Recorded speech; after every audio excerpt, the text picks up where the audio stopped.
Hello guys, it's me Marie per Vlogs again, and today I'm going to show you a tutorial video on how to block users using your mobile phone.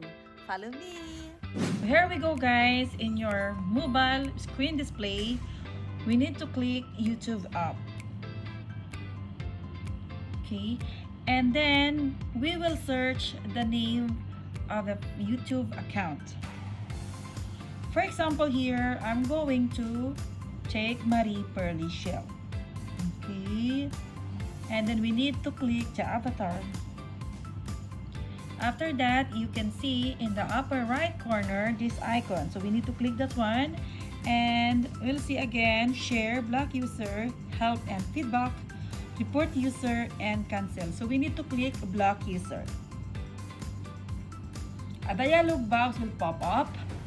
Okay, it's either you want to cancel or block. Click block, and there you go. User has been blocked.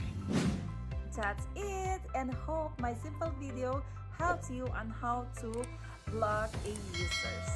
And please don't forget to like and subscribe my YouTube channel, Marie Per Vlogs. Thank you.